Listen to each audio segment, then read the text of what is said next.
Well, we are finally up and moving again.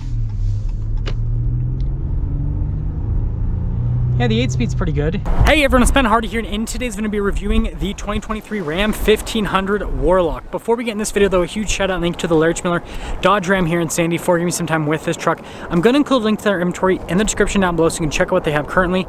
And then on a side note, if you want to save time and money the next time you purchase a car, link to my car buying guide in the description down below. Let's get into it.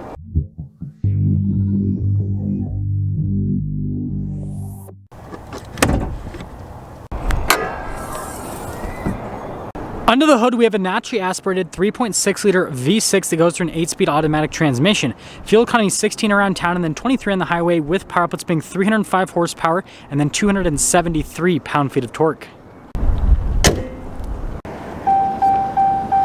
Now, before we go over the front end, I do want to mention, if you want to see more videos just like this, then I recommend you subscribe because I post content every single day. So starting with the hood, you guys can see that it's raised there in the center and then kind of falls off on either side. Now I've got these halogen bulbs here at the front, and then you guys can kind of see the daytime running light there. Well, it's less of a daytime running light, more like the turn signal, but it is orange if you have the lights on. Anyways, we've got the Ram logo here in the front. You guys can see this has a Rebel grille, and then also has the Rebel front bumper from the previous generation Ram 1500. And putting it all together, well, it's the 4th generation Ram with the style, so like it looks cool, but it doesn't look as cool as a 5th gen.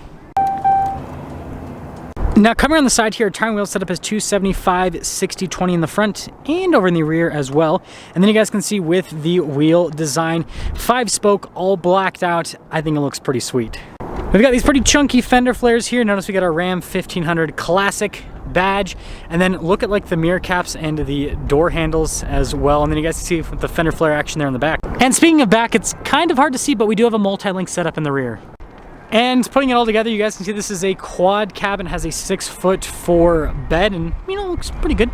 Now here's our key fob for this Warlock. We have our unlock function, our lock function, remote start, and then the Ram logo there on the back. And speaking of the back, popping into the back, you guys can see we've got bed liner from the factory, 1500, 32 pounds of payload capacity. And other than that, it's a bed. There's not much else to talk about. Lifting up the tailgate, it's pretty light. Now you guys can see the taillights here. That center portion right there is technically LED. And then you've got all of your badges here in the back, all blacked out. Parking sensors there, the bottom, and then the exhaust tip sticking out the side. Now I know it sounds like I'm being kind of harsh on the truck. I do think that it actually looks good. It's all blacked out and everything, which is cool, but I just don't understand why Ram still builds this. Now it comes to the door panel here. Okay, I'm just being funny, but you guys can see pretty basic of the material use. We do have a nice looking door handle though. Now this does get the seats from the brand new Bighorn, so I guess that is a nice upgrade. You guys can see nice padding on it, and then there is some under-seat storage as well, which is pretty cool. Now being a quad cab, legroom back here is pretty dang cramped. We do have a 12 volt there at the bottom though. And then headroom back here is pretty solid. Now taking a look at the front door panel here, you guys can see there's actually some nice padding, and then that trim's nice, and then more nice padding down below.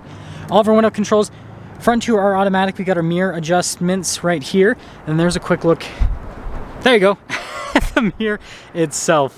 And then with the front seat, you guys can see a cloth, and then look at the design in the center of the seat, and we do have our power adjustments there on the side. Light controller here, which is nice that it's automatic, and then the steering wheel itself is manually adjustable. Man, actually have to stick the key in. What is this, 1920?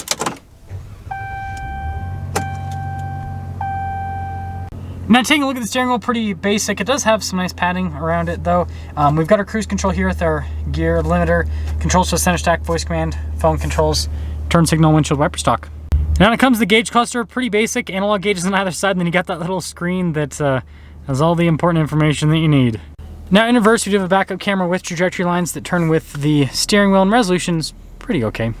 Now as for the rest of the infotainment screen, shortcut buttons on either side, which kind of helps out with making it a little bit more user-friendly. It is also a touch screen, which is decently responsive, and then analog controls for the radio as well. We've got our dial shifter here, and then down below we've got our 2-wheel drive, 4-wheel low, and then our 4-wheel lock, and then we've got our climate controls right next to that, and then you guys can see with our tow haul mode, stability control, and then our parking sensors.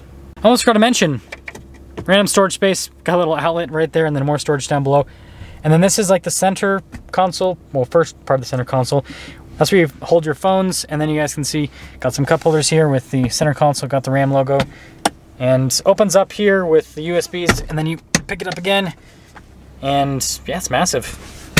Now this has a double glove box, so we've got the first one, pretty normal, and then we have the second one, also pretty normal. And then here at the very top, you guys can see we've got a manual mirror dimmer, and then the rear glass is fixed. Now taking a look at the window sticker here of this Warlock, you guys can see base MSRP $45,585, and then this one has a few options added to it. After all options, this one stickers for $50,795. Let's see how it drives. I tried to do a push button. I'm so used to push button start at this point. Spoiled.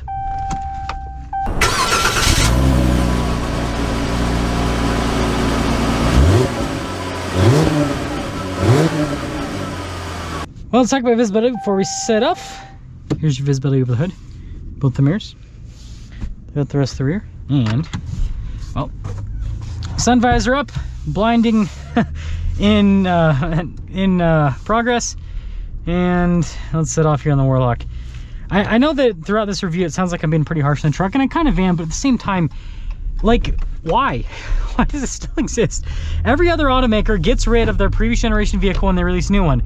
And Ram has gotten rid of the previous generation with the, you know, 2500 and 3500, right? Obviously, they didn't have as many changes with that truck compared to what the 1500 had, but like, I mean, it's been years at this point, and this truck still exists. Like, at this rate, we're gonna get the 6th generation Ram, and we are literally still probably going to have the Classic. It's gonna be like, you can buy a 4th generation Ram, or you can buy a 6th generation Ram. Like, that's what it's setting up to be. It's getting pretty crazy here. Torque is good though with this V6. Yeah, this just doesn't, like, every single time I review a Classic, it reminds me of how good the new 5th generation Ram is, because this is just not nearly as comfortable with the suspension. The steering's okay, but yeah, I mean, this is just, it's not on the same level as the 5th gen Ram. Like, everything's just not as comfortable. That's the best way to put it.